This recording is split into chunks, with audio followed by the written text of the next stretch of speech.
Olá, meus caros, tudo bem com vocês? Bora falar um pouquinho nesse áudio sobre o recurso de apelação. Recurso de apelação tem previsão no artigo 1009 e seguintes do Código de Processo Civil.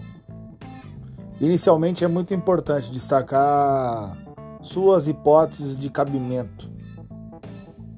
A apelação é cabível em face de sentenças, bem como em face das decisões interlocutórias não agraváveis. É isso mesmo. A gente está acostumado a verificar que o recurso em face de decisão interlocutória é o agravo, claro, mas o novo sistema processual acaba de estabelecer na redação do parágrafo 1º do artigo 1009 que todas as decisões interlocutórias que não puderem ser objeto de agravo de instrumento serão recorridas ao final, após a prolação da sentença. Então fica mais ou menos da seguinte forma: se porventura no meio do processo o juiz proferir uma decisão interlocutória e em face dela não for cabível o recurso de agravo de instrumento, seja porque a interlocutória não se encontra no rol do artigo 1015, ou porque também não dá para aplicar a tese da taxatividade mitigada, aquela interlocutória não pode ser recorrida imediatamente. E o processo segue normalmente e em face dela não se opera a preclusão. Ao final, quando o juiz proferir uma sentença, em face da sentença cabe a apelação. Como você tem uma decisão interlocutória no meio do processo, no início ou já no final, que não foi objeto de recurso, você pode utilizar-se desta apelação para recorrer da interlocutória também. Então seria uma apelação que pode ser objeto de recurso em face de dois atos, dois mandamentos judiciais, tanto a sentença quanto a decisão interlocutória. É muito interessante isso. A apelação ela é interposta no prazo de 15 dias. E, tal qual previsão do artigo 1007, ela se sujeita a preparo consistente no pagamento das custas e do porte de remessa e retorno. Vale destacar que o porte de remessa e retorno somente é cabível quando os autos são físicos.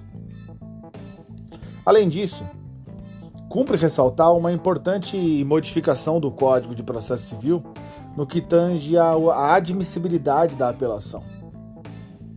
Hoje em dia, a apelação ela é interposta perante o juízo ACO, que é o nome que nós damos para o juízo que profere a decisão judicial. Então, o juiz de primeira instância, o que proferiu a sentença, a interposição se dá perante ele, sendo que, na sequência, a única função que o juiz ou ACO tem é intimar a parte contrária para querendo apresentar contra-razões ao recurso de apelação.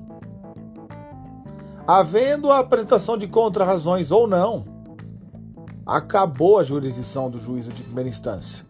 A única função que compete a ele é embrulhar os autos e remetê-los à segunda instância. É importante destacar isso.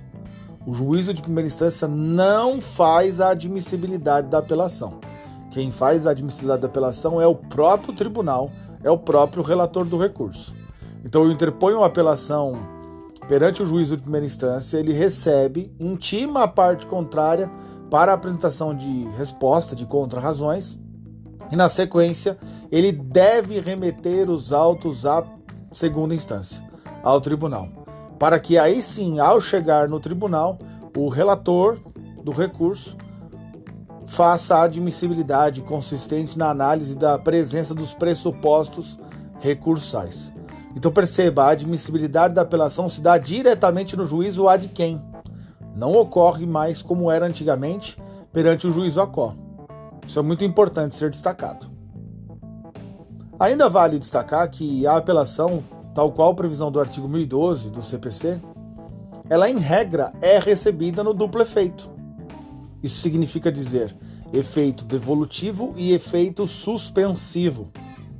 O efeito devolutivo é inerente a qualquer modalidade recursal, consistente na devolução da análise do assunto para um outro órgão do Poder Judiciário. Por sua vez, o efeito suspensivo é aquele capaz de suspender, retirar a eficácia da decisão judicial recorrida. Nos termos do caput de 2012, quando você interpõe um recurso de apelação, ela é automaticamente, pelo menos em regra, recebida no efeito suspensivo. Ou seja, a decisão que condenou, a decisão que declarou, que constituiu, não surtirá efeitos imediatos, impedindo inclusive a execução provisória da sentença. Não cabe cumprimento provisório de sentença em regra, porque a apelação em regra é dotada de efeito suspensivo. No entanto, vale ressaltar que, tal qual a previsão do parágrafo 1º do artigo 1012, existem algumas situações em que a apelação não será recebida no efeito suspensivo de forma automática.